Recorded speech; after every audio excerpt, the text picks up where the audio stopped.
नमो नमः गुरुदेव। नैना पुरोहित दैसर सुप्रभातम। सुप्रभातम गुरुदेव। ओम नमो भगवते वासुदेवाय। ओम नमो भगवते वासुदेवाय। ओम नमो भगवते वासुदेवाय। ओम नमो भगवते वासुदेवाय। ओम नमो भगवते वासुदेवाय। ओम नमो भगवते वासुदेवाय। ओम श्री परमात्मने नमो नमः। ओम गणपतये नमो नमः। ओम सं सरस्वत्यै नमो नमः। ओम गुरुभ्यो नमो नमः। ओम सहनाववतु सहनौ भुनक्तु वह वीर्यं करवावहै तेजस्विनावधीतमस्तु मा विद्विषावहै। ओम शांति शांति शांति। सदाशिव समारंभां शंकराचार्य मध्यमाम् अस्मदाचार्य पर्यन्तां वंदे गुरु परंपरां। वंदे गुरु परंपरां। ओम तत्सत। आप सभी ऑनलाइन नेटवर्क पर उपस्थित भगवत गीता श्रवण साधकों को आज ऋषिकेश से हमारा प्रातः अभिवादन, अभिनंदन, अभिवंदन। हरि ही ओम, हरि ही ओम, हरि ही ओम।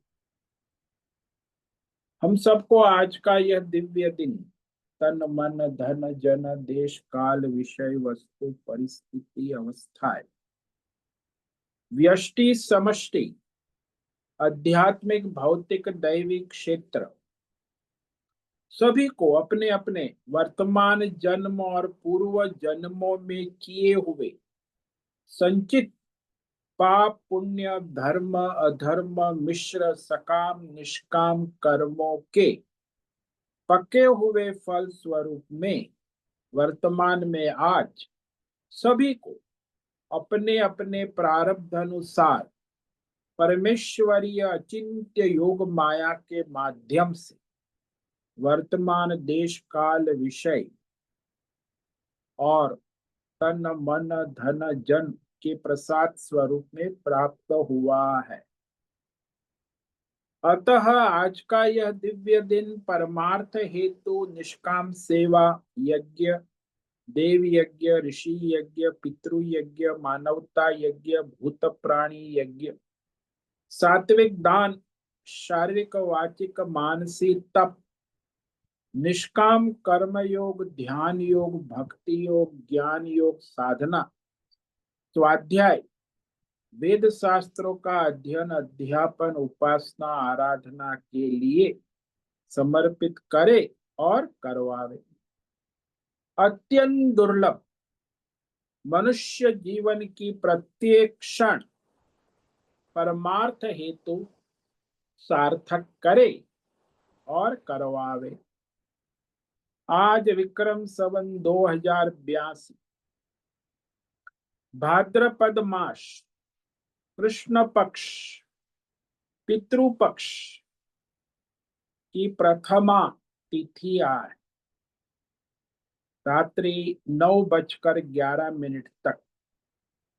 उसके बाद द्वितीया तिथि लग जाती है। आज पूर्व भाद्रपद नक्षत्र है रात्रि 8:01 तक। उसके बाद में उत्तर भाद्रपद नक्षत्र लग जाता है। आज सोमवार है। शिव जी की आराधना उपासना का विशेष दिन और शरद ऋतु चल रही है। यहाँ रात्रि का न्यूनतम तापमान 18 डिग्री रहा सुबह 4 बजे का, और दिन का दोपहर 2 बजे का अधिकतम तापमान 32 डिग्री रहा है। वायु की गति 5-10 किलोमीटर प्रति घंटा चल रही। ईस्वी सन 2025 8 सितंबर 8 सितंबर 2025 सुबह के 6:50 हो चुके हैं। कलयुग का प्रथम चरण 5126वां वर्ष, 7वां वैवस्वत मनवंतर, श्वेत वराह कल्प, ब्रह्मा जी का 26वां दिन और 51वां वर्ष अभी चल रहा है। तो ऐसे अनंत कोटि ब्रह्मा और ब्रह्मांडीय परमेश्वरीय अचिंत्य योग माया में हमारा यह एक ब्रह्मांड, इस ब्रह्मांड में, ये पृथ्वी लोक में, समुद्र के ऊपर जम्बू द्वीप में, विश्व का एकमात्र वैदिक राष्ट्र भारत में, उत्तर हिमालय प्रांत में, उत्तराखंड राज्य में, टिहरी जिले में, हिमालयन शिवालिक पर्वतमाला के अंतर्गत मणिकुट पर्वत के ऊपर नीलकंठ महादेव के सामने, ऋषिकेश नगरी में, मुनि की रेती प्रांत में, शीशम जाड़ी में, अवधूत बाड़ा आश्रम के सी ब्लॉक के पहले माले से 5 नंबर कमरे से, गंगा किनारे से हम स्वामी उत्तमानंद सरस्वती भगवत गीता के आचार्य शिष्य स्वामी चिन्मयानंद सरस्वती महाराज, चिन्मय मिशन,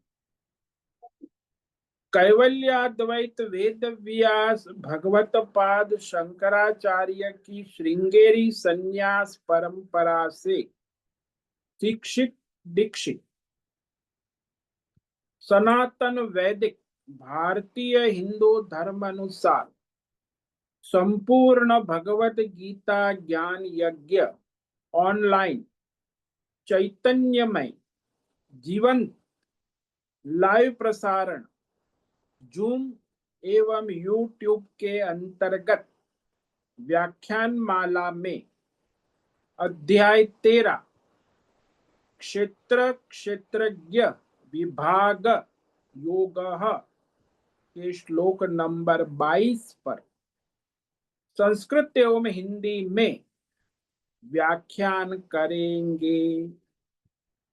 दिव्य, पवित्र, सरल, व्यावहारिक, सटीक, पूर्ण, वर्ण, अक्षर, पद, वाक्य, पंक्ति, श्लोक, अध्यायों की संगति, संधि, अन्वय, शब्दार्थ, वाक्यार्थ, भावार्थ, रहस्यार्थ, तत्वार्थ के यथार्थ तात्पर्य सहित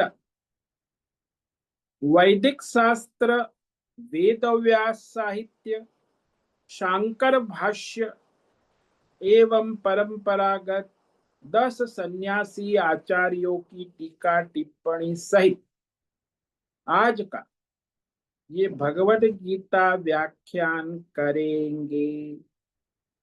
कृपया आप सभी श्रद्धा भक्ति ध्यान से परिपूर्ण होकर के यह दिव्य श्रवण साधना करें, इसमें से कुछ अपने जीवन में ग्रहण करें, कुछ अपने जीवन में धारण करें और उसे अपने जीवन में चरितार्थ करें और उसमें निरंतरता लाए। अपनी अपनी आध्यात्मिक भौतिक दैवी अशांति द्वंद्व मोह से रहित होकर, अधार्मिक अशास्त्रीय अपरंपरागत भ्रम भ्रांति अविवेक से रहित होकर के अपने अपने शरीर इंद्रिय प्राण मन वचन कर्म और बुद्धि से एक रूप एकाग्र होकर के शुद्ध सात्विक सूक्ष्म भगवत विवेक बुद्धि का शास्त्र विवेक करे और वेद शास्त्र आचार्य परंपरा अनुसार विवेक करे और करवावे। पुनः पुनः इस व्याख्यान का श्रवण करे, मनन करे, चिंतन करे, लेखन करे, प्रचार प्रसार करे, लिंक भेजे, ग्रुप में शेयर करे, अपना और सबका परम कल्याण करे और करवावे। ओम तत्सत। ओम ओम ओम।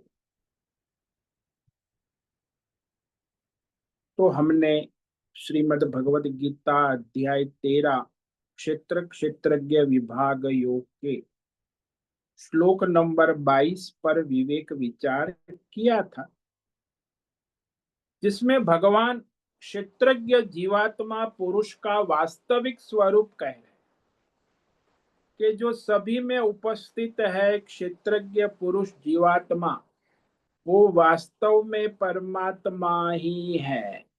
वो कैसे? तो 5 विशेषणों के द्वारा परमात्मा की उपस्थिति सभी जीवात्मा के अंदर अंतर्यामी रूप से, व्यवहारिक रूप से सर्व व्यवहार करते हुए वर्तमान में सभी के भीतर बाहर उपस्थित रहते हैं।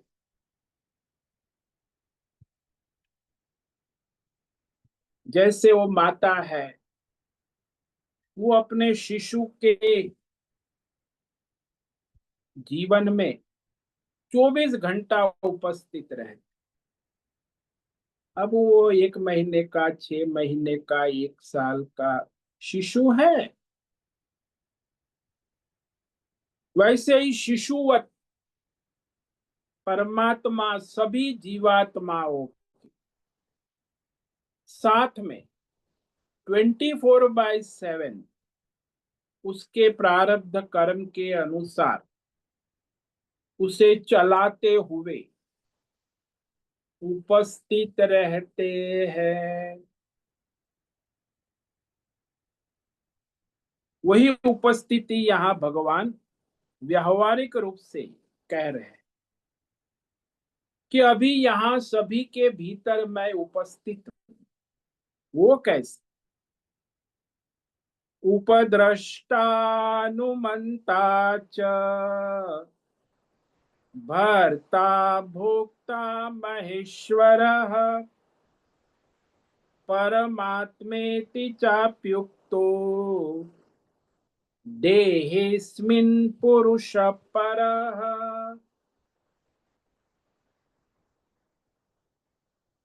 यह जो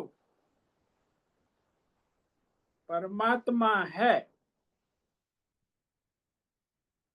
वह इस क्षेत्रज्ञ जीवात्मा पुरुष के भीतर में उपस्थित रहता हुआ अत्यंत समीप रहकर उसे देखने वाला, जानने वाला। जैसे माता है, शिशु 6 महीना 1 में, तो उसके अत्यंत समीप रहकर शिशु को देखती है, जानती है, उसका पालन पोषण कर। वैसे ही परमात्मा सभी जीवात्माओं के भीतर बाहर अत्यंत समीप यानी ओतप्रोत एक रूप एकत्व आत्मीय होकर उसके सारे प्रारब्ध कर्म को देखते हैं, जानते हैं और साक्षी रूप से, साक्षी चैतन्य रूप से निरंतर उपस्थित रहते हैं।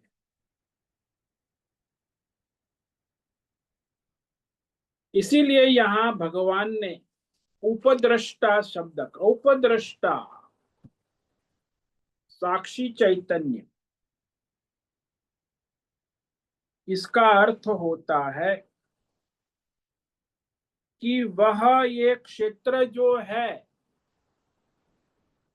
उसके भीतर सबसे अंदर, सबसे सूक्ष्म होकर 24 तत्वों के अंदर रहकर वो 24 तत्व के क्षेत्र को चैतन्यमय करते, चैतन्य की तरह फिर ये सारा क्षेत्र जो है अपना अपना व्यवहार कर सकता है। जैसे बिजली का करंट है, आपके कमरे में सभी उपकरणों में चैतन्यमय उपस्थित रहकर सभी उपकरणों को अपनी अपनी शक्ति, प्रकृति, स्वभाव के अनुसार चलने देता है और चलाता है।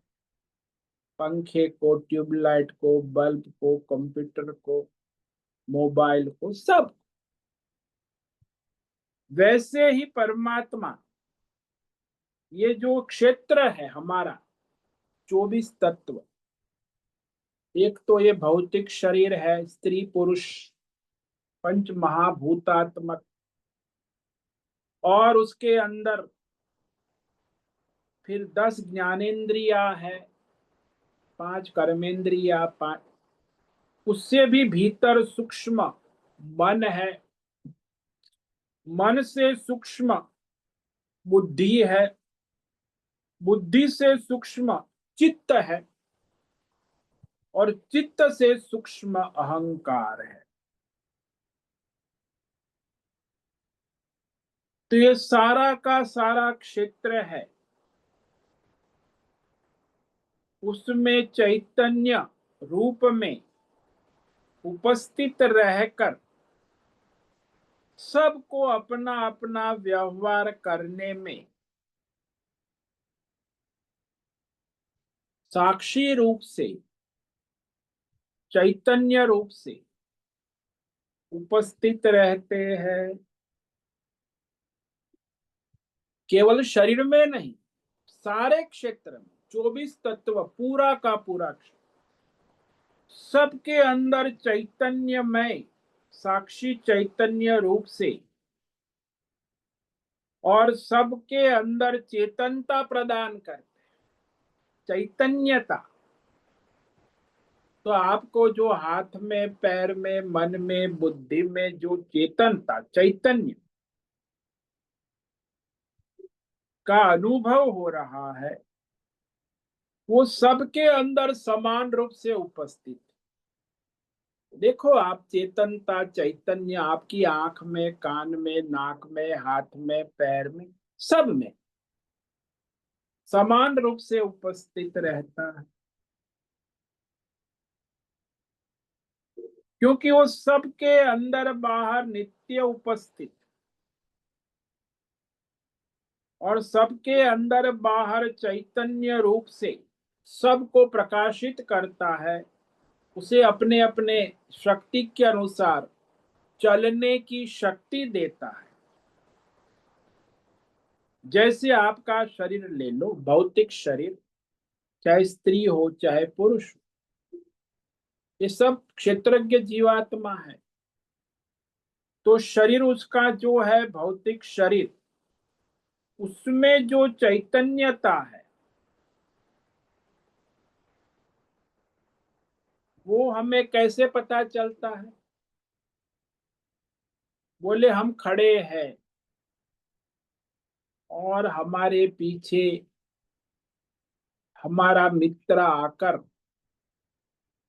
एक घुसा मारता है, घुसा मारता है तो तुरंत उसी क्षण हम पीछे मुड़ के देखते कौन है, जैसे ही उसने घूंसा मारा तो शरीर की चैतन्यता ने इंद्रियों को, मन को, बुद्धि को संदेश भेज दिया कि किसी ने आपको घुसा मारा है। और फिर वह चैतन्यता से आप देखते हैं मुड़ के कौन है। अरे, देवदत्त, बचपन का दोस्त, क्या बात है, बहुत सालों के बाद तेरे दर्शन हुए, बड़ी खुशी हुई। अब वो जो उस पर गुस्सा नहीं आया, क्रोध नहीं आया, प्रसन्नता हो। अरे मेरा प्यारा देवदत्त, बचपन का लंगोटिया यार, अरे क्या बात है, बहुत सालों के बाद अचानक सरप्राइज। तो वह उसे गले लग जाता है। खट पता चलता एक क्षण में, ऐसा तो नहीं कि पता धीरे धीरे चलता।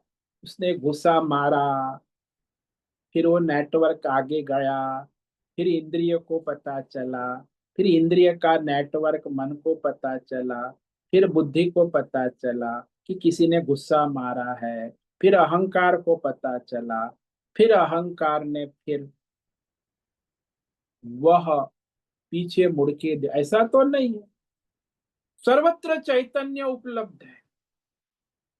तुरंत उसी क्षण सारा क्षेत्र का नेटवर्क एक साथ में प्रकाशित हो जाता है।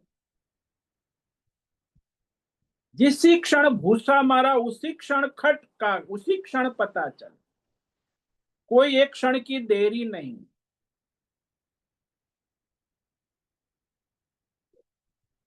तो ये तो शरीर की बात हुई। अब हमारी 10 इंद्रियों में भी चैतन्यता है, वो कैसे पता चले? यदि पीछे से आवाज आए, वो भी हमारा नाम पुकार, ए रामदत्त, तो आवाज आई, किसी ने पुकारा मुझे रामदत्त, तो कान में आवाज गई और उसी क्षण हमने मुड़ के देखा, अरे कौन है। तो हमारी आंख उधर, गर्दन, सारे जो क्षेत्र है उधर मुड़कर देखने के लिए तत्पर हो गए, कौन है, कौन मुझे बुला रहा। तो सारा क्षेत्र प्रकाशित हो गया, लेकिन वो तो बाहर है रामदत्त, लेकिन बाहर से उसकी आवाज जैसी आई, देवदत्त, तुरंत सारा देवदत्त का क्षेत्र कार्य करने, वो से प्रकाशित हो गया। और आप रास्ते में जा रहे हैं, आपकी जेब में मोबाइल फोन है। अब आजकल तो कॉलर ट्यून है ना, घंटी का जमाना गया, तो किसी का भजन कॉलर ट्यून है, किसी का पॉप म्यूजिक है, तो पता चलता है किसका कॉलर ट्यून क्या है, ये कौन सी वेराइटी है, सात्विक है, राजसी है, तामसी। तो उसका कॉलर ट्यून सुनाई देता है तुरंत, और हम खट करके जेब में हाथ डालते हैं और टेलीफोन को जेब से निकालने के लिए कोई क्षण नहीं लगे, उसी क्षण कान से सुना, कान से पूरा क्षेत्र एक्टिवेट हो गया, चैतन्यता सर्वत्र है। और तुरंत हम मोबाइल निकाल के देखते हैं कौन है। तो देखा, रे ये तो मेरे मित्र देवदत्त का फोन है। तुरंत फोन चालू कर, यदि वो देवदत्त का ना हो, कोई अननोन कॉल है, तो तुरंत रेयर बटन दबा देता है। और मित्र देवदत्त का फोन है तो तुरंत ग्रीन बटन दबा देता है, एक क्षण में हो। तो ये सारा जो व्यवहार है, किसके प्रकाश में, किसकी शक्ति से हो रहा है?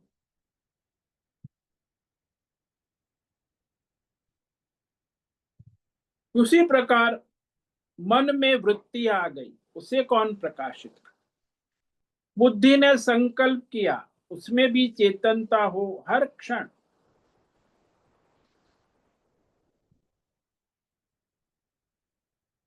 तो सारा का सारा क्षेत्र जब चैतन्यमय होता है, तब वो एक साथ में मिलकर काम करने लगता है।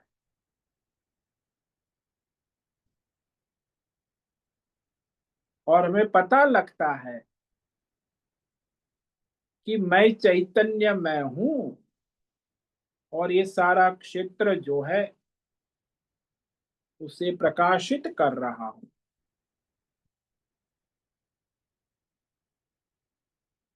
बुद्धि जब संकल्प करती है तो वह चैतन्य है, वह उसे प्रकाशित करता है।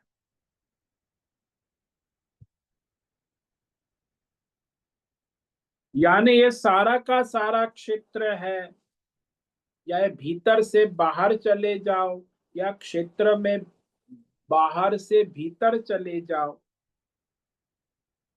वहां चैतन्य का प्रकाश बना रहता है।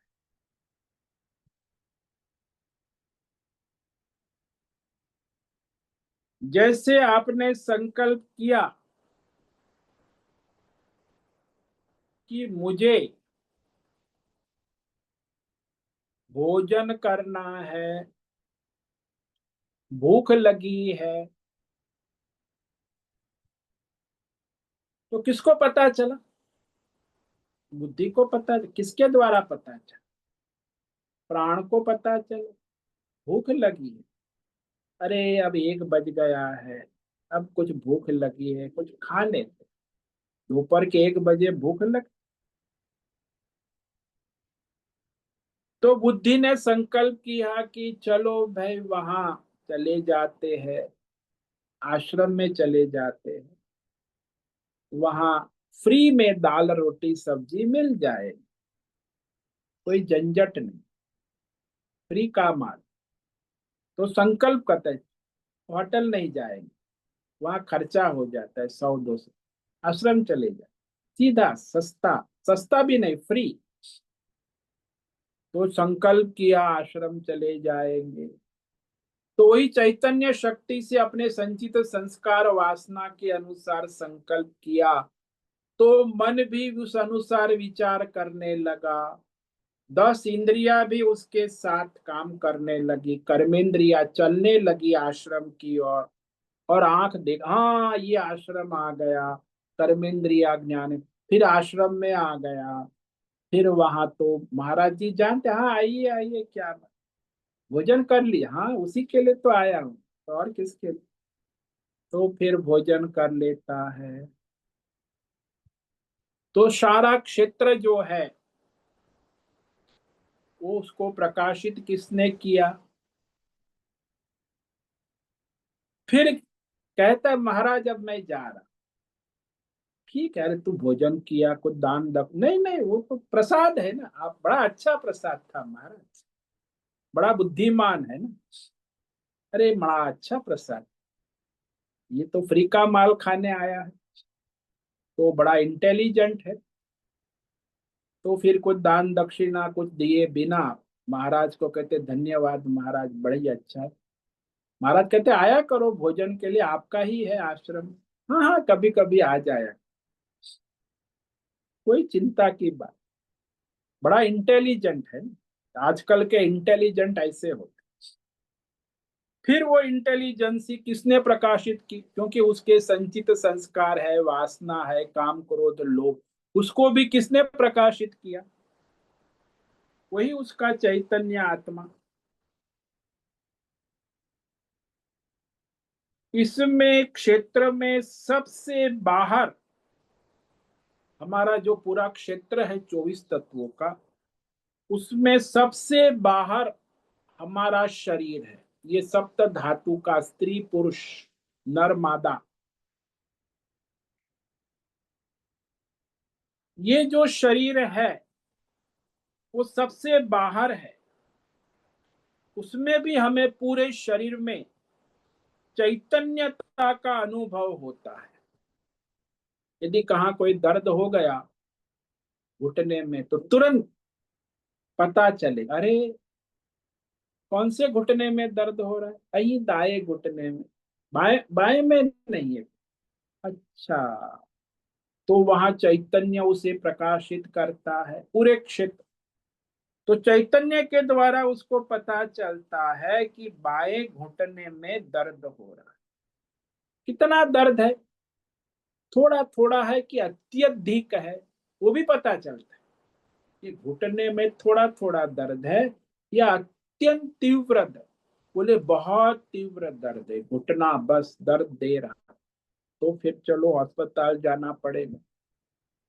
यदि घुटने में थोड़ा सामान्य दर्द है तो अभी आयोडेक्स मल देते हैं, मालिश लगा देते हैं, ठीक हो जाएगा। तो इस प्रकार किसको पता चलता है कि तीव्र दर्द है, सामान्य दर्द है, कम दर्द है? वो चैतन्य के द्वारा पता चलता। लेकिन उस शरीर में संपूर्ण सप्त धातुओं में चैतन्य उपस्थित है। सबके शरीर में, भौतिक शरीर जो है, केवल आपका शरीर स्त्री पुरुष जो सप्त धातु का, चाहे बालक हो, युवा हो, वृद्ध हो, कोई भी, शरीर के भीतर वो चैतन्य तब हमें शरीर के सारे विकारों का पता चलता है। और इस भौतिक शरीर से भी भीतर और बाहर तो हमें कभी चेतनता का अनुभव होता ही, क्योंकि हमारा चैतन्य की रेंज जो है हमारी चमड़ी और बाल तक। किसी ने बाल खींच लिया तो हमें तुरंत पता चलता है चैतन्य। लेकिन बाहर जो है, सोफा है, कुर्सी है, पत्नी है, बच्चे हैं, उनका चैतन्य का हमें पता नहीं। लेकिन उसमें भी चैतन्य है।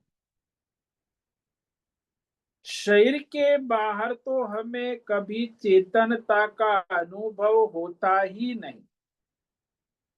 भौतिक शरीर में हमें चेतनता का अनुभव होता है।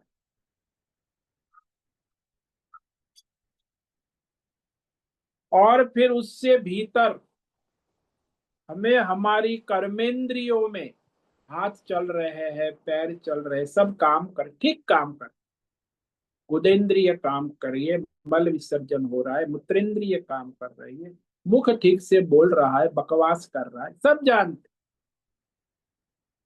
तो सारी कर्मेंद्रिया अपना अपना काम कर रही है, उसे चैतन्य प्रदान कौन कर रहा है?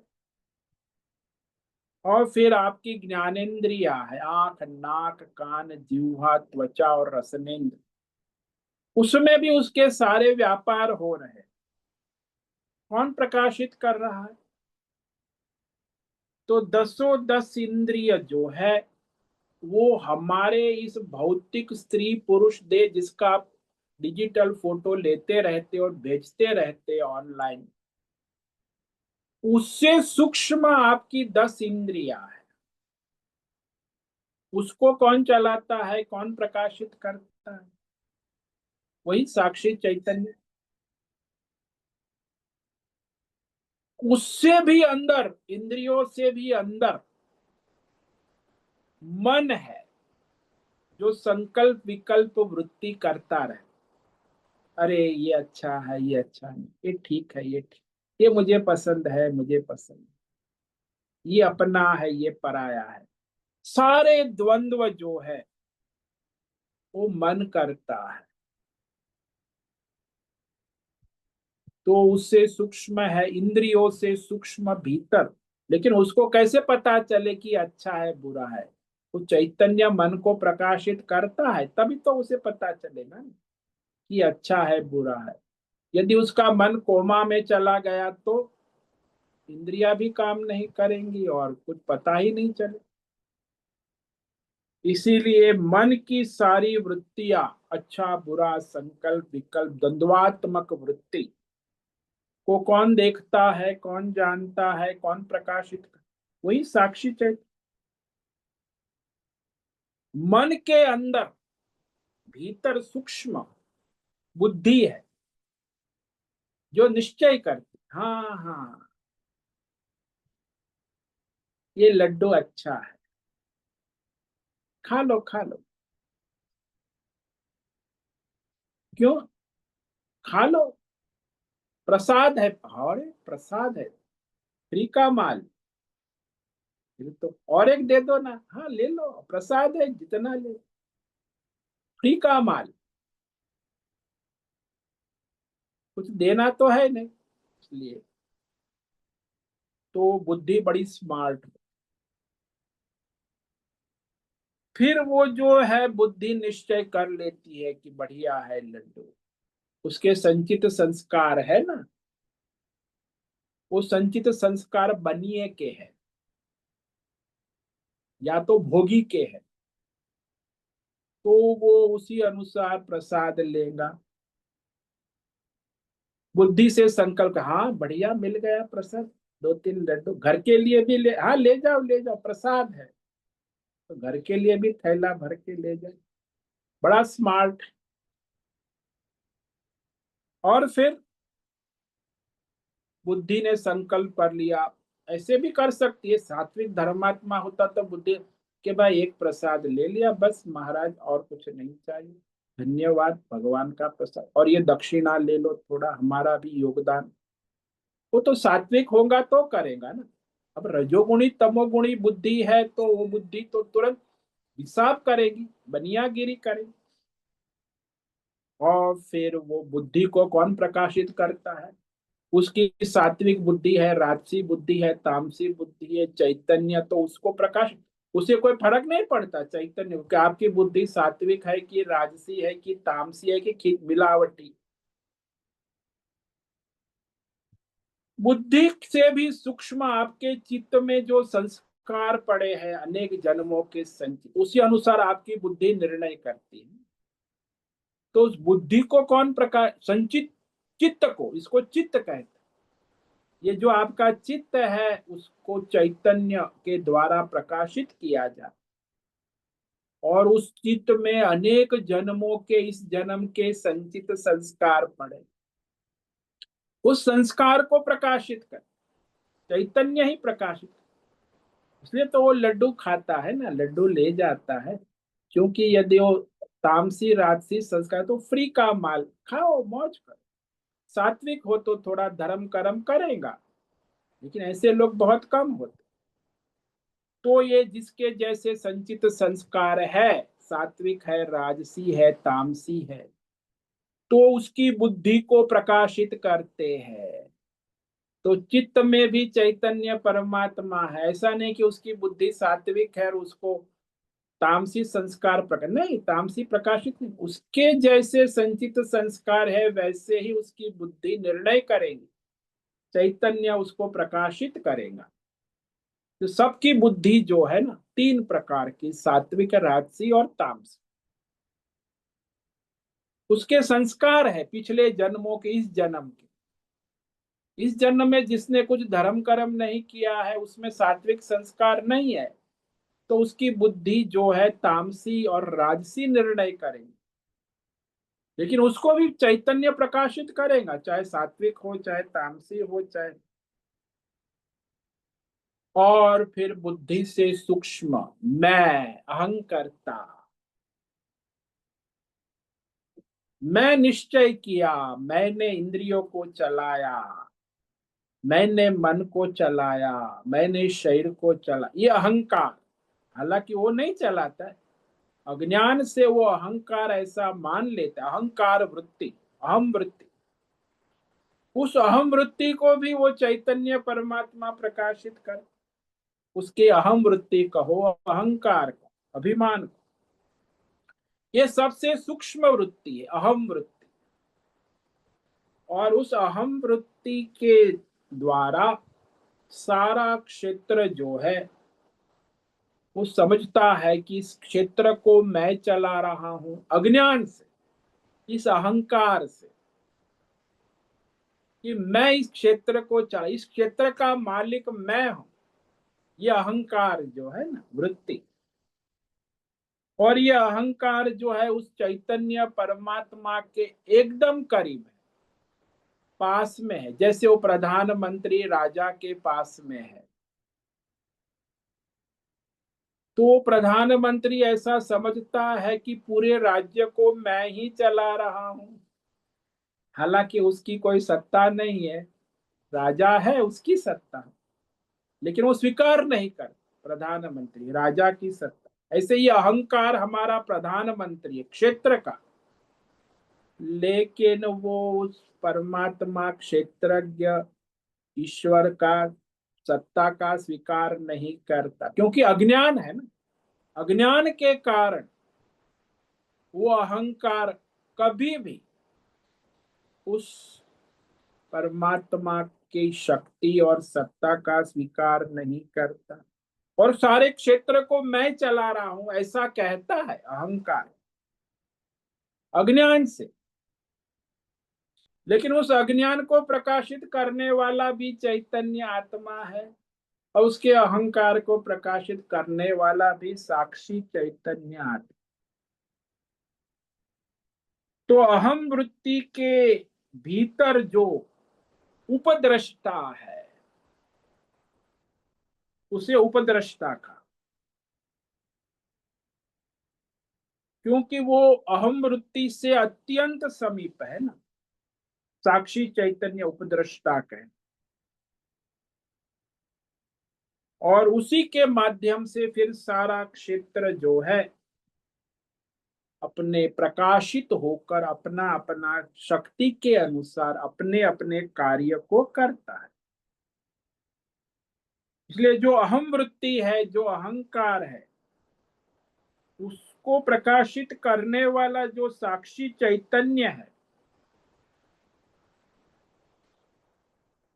उसको देखने वाला कोई नहीं है, वो तो स्वयं है ना।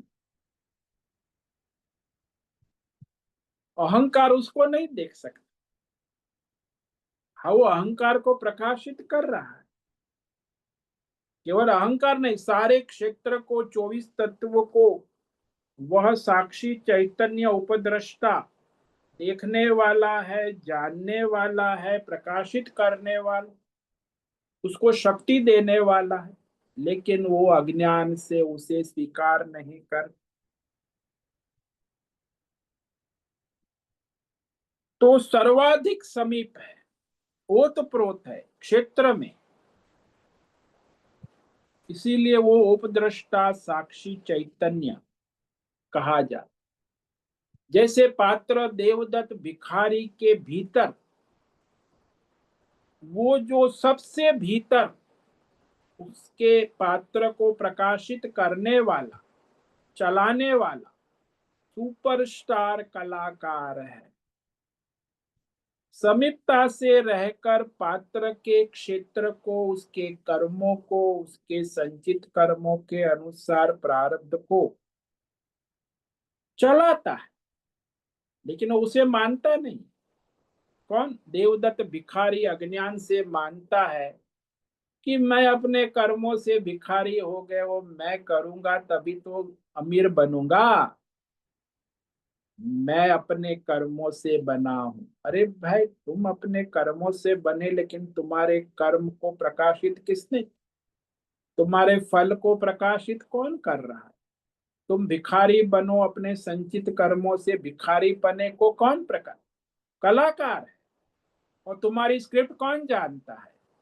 कलाकार जानता है। पहले घंटे की दोस्त, वो तो अभी वर्तमान में भीख मांग रहे, उसे अगले घंटे की स्प्रिट का पता भी नहीं, क्योंकि देवदत्त भिखारी है, अज्ञानी है, और कलाकार सर्वज्ञ है, सुपरस्टार। इसलिए उसमें उपस्थित रहकर उसके सारे क्षेत्र, उसके कर्मों को चलाता है, प्रकाशित करता है। इसीलिए उसको यहाँ उपद्रष्टा कहा, साक्षी चैतन्य। जिससे हमने पहले वो वैदिक यज्ञ का दृष्टांत दिया था, तो वैदिक यज्ञ में जो प्रधान पुरोहित होता है, मुख्य पुरोहित, सबसे ऊपर बैठ कुछ नहीं करता, वो सारे यज्ञ के सारे यजमान को, ऋत्विकों को, सामग्री को, लोगों को आते जाते साक्षी चैतन्य रूप में देखता है और सब जानता है, क्योंकि वो सर्वज्ञ है, सारे वेदों का ज्ञाता है, सभी ब्राह्मणों से भी अधिक जानता है। ब्राह्मण क्या कर रहा है, उसने क्या गलती की, क्या सही किया, क्योंकि उसके बिना बड़ा यज्ञ पूर्ण नहीं। वो उपद्रष्टा उपस्थित है यज्ञशाला। फिर यज्ञ पूरा होने के बाद भी वो किसी को कोई कहता, बोले नहीं कहता, बस वो खाली साक्षी रूप से रहता है। सब लोग उसको फूल माला पहनाते हैं और फिर वो अपने घर चला जाए, यज्ञ पूरा हो। कभी सब अनेक त्रुटियां थी, ब्राह्मणों ने की, यजमानों ने की, उनके स्वजनों ने की, दर्शकों ने, किसी भी त्रुटि को कहेगा नहीं।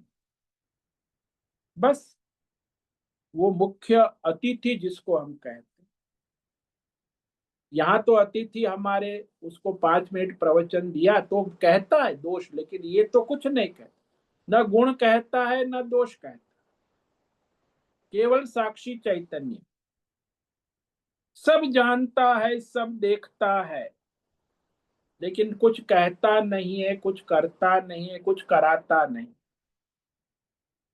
इसलिए वह जो साक्षी चैतन्य है, उसे उपद्रष्टा।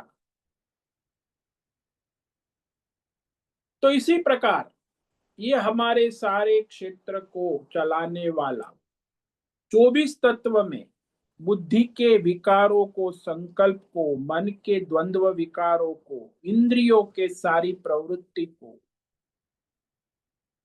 चित्त के संचित संस्कार को, शरीर के सारे विकार, सप्त धातु, आपका बॉडी, स्त्री पुरुष हाथ पैर, तो शरीर के सारे विकारों को, सबको उपद्रष्टा जानता है, प्रकाशित करता है, चलाता है, लेकिन उसको कोई नहीं जानता, क्योंकि सबसे अंदर है, सबसे सूक्ष्म है। क्षेत्र के विषय तो सारे एक के भीतर एक के भीतर एक है, सूक्ष्म सूक्ष्म सूक्ष्म है।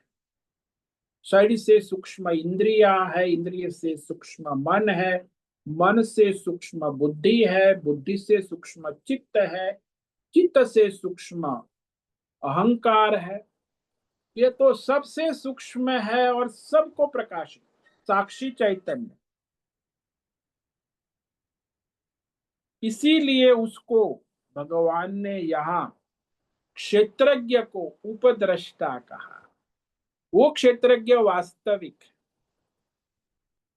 सब जानता है संपूर्ण क्षेत्र में क्या हो रहा है, 24 तत्व को भी जानता है, कौन क्या कर रहा है सब जान, क्षेत्रज्ञ कह दिया। जैसे मैं यहाँ बैंक में गया था, तो परसों बैंक में गया तो वहां बैंक में 40 लोगों का स्टाफ, इतने काउंटर थे, 30-40, बड़ा बैंक था। तो वहां एक कैबिन थी, वो कैबिन में उस बैंक का जनरल मैनेजर कुछ नहीं कर बैठा था, बस अपनी कुर्सी, और सारी बैंक चल रही थी। वो सारे अपने क्लाइंट आ रहे थे, कोई पैसा निकाल रहा है, कोई एफडी डाल रहा है, कोई लोन ले रहा है, कोई लोन दे, पूरा कारोबार चल रहा है। मैंने देखा कि ये बैंक में सब अपना अपना काम कर रहे हैं, यहाँ तक कि जो पैसा निकालने आए, लेने आए, तो बैंक के जो ग्राहक है सब। लेकिन एक व्यक्ति वहां ऐसा बैठा है, और उसकी कैबिन एसी और कांच की कैबिन, बंद की हुई कैबिन में, वो अपने बढ़िया कुर्सी, सबसे बढ़िया कुर्सी, सबसे बढ़िया कैबिन में आराम से बैठ, कुछ नहीं। न कोई उसके पास जाता है ना आता है, वो केवल साक्षी दृष्टा बैठ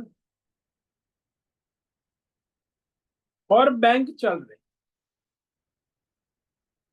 तो इसी मैनेजर को, जनरल मैनेजर को हम उपद्रष्टा कह सकते, बैंक का, क्योंकि सर्वज्ञ है।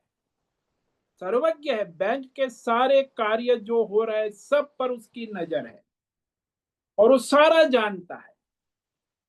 चार्टर्ड अकाउंटेंट है, बैंकिंग सिस्टम का A to Z उसे पता है, इसीलिए वो मैनेजर है। तो वह बैंक सारी चलती है किसकी उपस्थिति में, किसकी सत्ता में? बोले वो मैनेजर की उपस्थिति में सत्ता, क्योंकि मैनेजर उपद्रष्टा है। यदि मैनेजर नहीं आया है तो देखो आप बैंक का हाल क्या है। कैबिन में यदि नहीं, तो फिर वो सारे कर्मचारी यहाँ वहां उल्टा सीधा गपशप करने लगेंगे। तो इस प्रकार आज हमने एक, ये जो उपद्रष्टा है, साक्षी चैतन्य होने से और सबका प्रकाशक होने से, सबको उसके कर्मों के अनुसार चलाने वाला होने, सबको शक्ति देने वाला होने से वह उपद्रष्टा कहा जाता है। कहा? यही क्षेत्रज्ञ के रूप में उपस्थित, सबके अंदर क्षेत्रज्ञ रूप में उपस्थित उपद्रष्टा है। तो आज इस प्रकार हमने उपद्रष्टा, इस भगवान के स्वरूप पर विवेक विचार किया है। कल हम आगे अनुमंता पर विवेक विचार, कि वह परमात्मा हमारे भीतर क्षेत्रज्ञ में उपस्थित रहकर कैसे क्षेत्र को अनुमति देता है, अनुमंत। तो इस तरह यह 5 विशेषण है: उपद्रष्टा, अनुमंता, भर्ता, भोक्ता और महेश्वर। ये 5 विशेषण से क्षेत्रज्ञ जो है वो परमात्मा है, ऐसा यहाँ भगवान सिद्ध कर रहे हैं कि क्षेत्रज्ञ जीवात्मा नहीं है, क्षेत्रज्ञ परमात्मा है।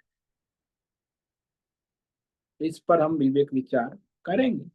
ओम नमो नारायणाय, ओम नमो नारायणाय, ओम नमो नारायणाय, ओम नमो नारायणाय, ओम नमो नारायणाय।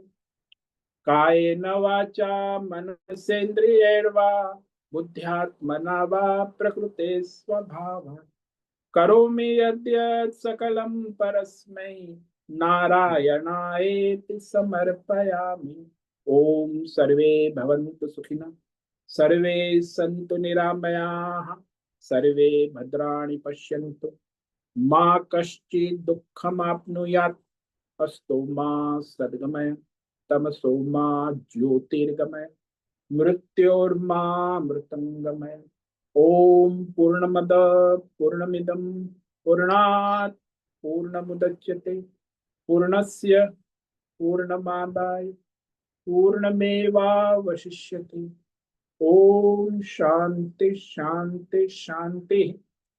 शंकरं शंकराचार्यं केशवं बादरायणं सूत्र भाष्य कृतौ वंदे भगवन्तौ पुनः पुनः। ईश्वरो गुरुरात्मेति मूर्ति भेद विभागिनि व्योमवद् व्याप्त देहाय दक्षिणामूर्तये नमो नमः। ओम गुं गुरुभ्यो नमो नमः। ओम तत्सत् ब्रह्मार्पणमस्तु। ओम ओम ओम।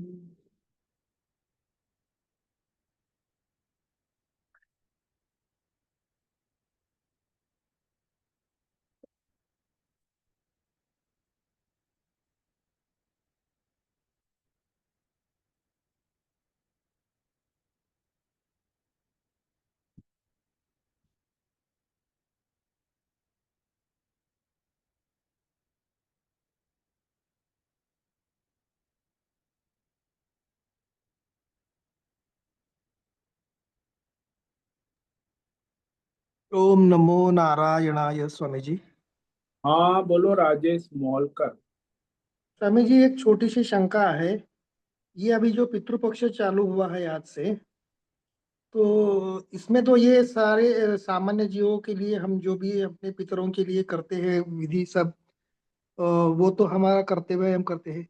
लेकिन मुझे एक शंका है कि जो लोगों की मुक्ति हो गई, जैसे हमारे सारे संत हो गए हैं, जिनकी एक्चुअल में उनके कर्मों से मुक्ति हो गई है, तो उनको भी ये लागू होता है? उनके भी घर वालों को ये पितृपक्ष का उनके लिए करना पड़ता है, उनकी आत्मा की गति के लिए?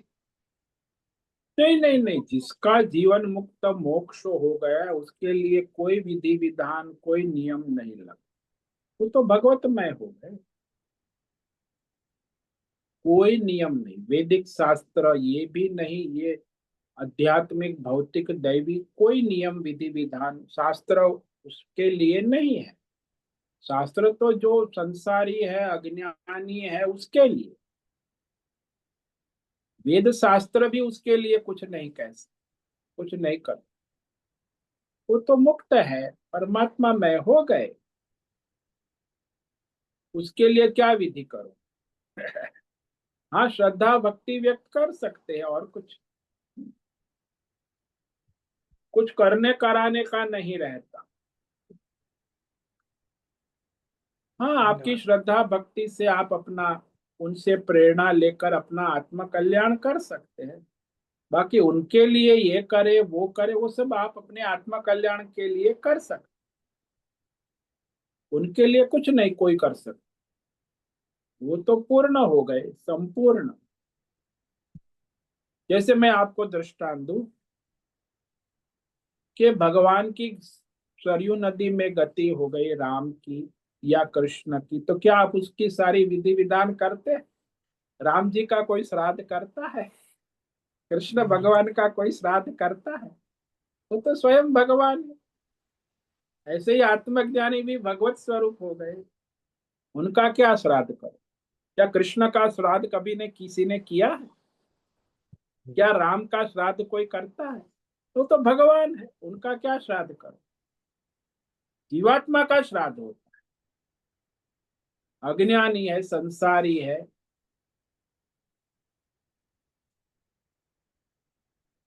तो वो आता जाता रहता है, जिसका पुनर्जन्म होता है। ऐसे जीवात्माओं का श्राद्ध होता है। जिसका मोक्ष हो गया उसका श्राद्ध क्या करो? जिसका मोक्ष नहीं हुआ है उसी का श्राद्ध होता है।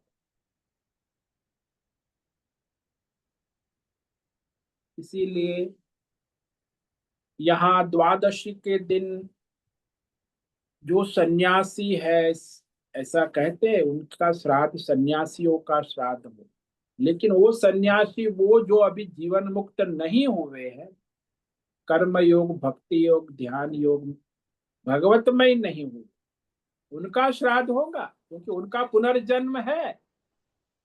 अभी कोई हम्म। सन्यासी कर्म योगी है, अभी ध्यान भक्ति योग नहीं पूरा किया है, तो उस सन्यासी का पुनर्जन्म योगी के कुल में जन्म होगा, उसका श्राद्ध होगा।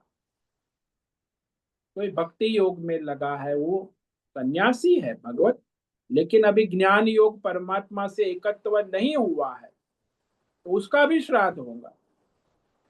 लेकिन जिस परमात्मा से एक रूप हो गया है जीवन मुक्त अपरोक्षानुभूति, उसका कोई श्राद्ध नहीं होता, उसकी कोई अंत्येष्टि विधि भी नहीं होती, तो उसके कोई संस्कार भी नहीं होते। वो तो परमात्मा में हो गए। तो जो धन्यवाद जीवात्मा, स्वामी। समझ में आया ना, जो जी। जीवात्मा का पुनर्जन्म होता है उसी का श्राद्ध। अब हम्म। इसका पुनर्जन्म नहीं है तो उसका श्राद्ध क्या करो? समझ में आया? जी स्वामी जी, धन्यवाद स्वामी जी। ओम नमो नारायणाय। ओम नमो।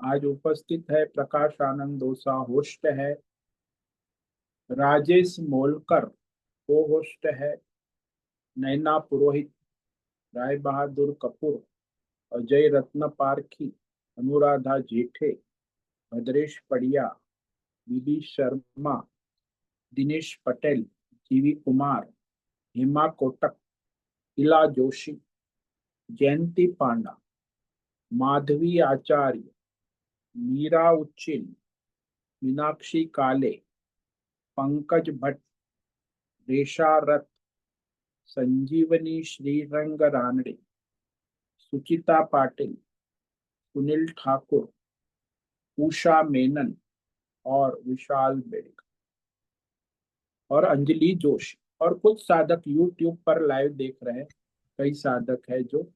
तो सभी साधकों को आज का ओम नमो नारायण, आपका दिन मंगलमय हो और ओम नमो परमात्मा नारायण। प्रणाम। नारायणाय ओम नमो नमो नारायण। नारायणाय ओम नमो नारायणाय। सभी साधकों को नारायण महाराज जी ओम नमो नारायण नारायणाय। नारायणाय ओम नमो नारायणाय। नारायणाय ओम नमो नारायण स्वामी जी। नारायणाय। उससे निवेदन है आज का सत्संग पूर्ण करें। ओम नमो नारायणाय। ओम नमो नारायण।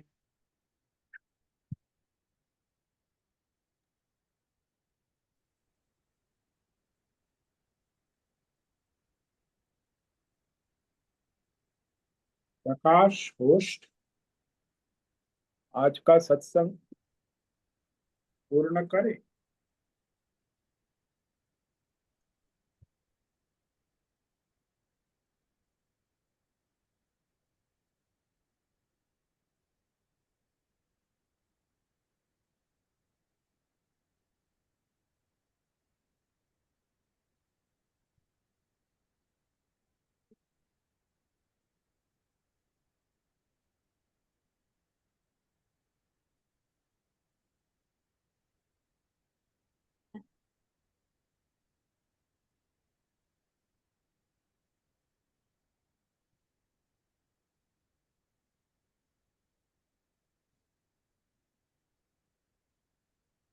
हाँ प्रकाश, आज का सत्संग पूर्ण करें।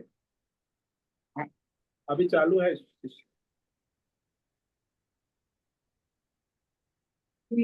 आज का ये दिव्य सत्संग हम यही पूर्ण करते हैं। सभी साधकों को ओम नमो नारायणाय। सभी साधकों को ओम नमो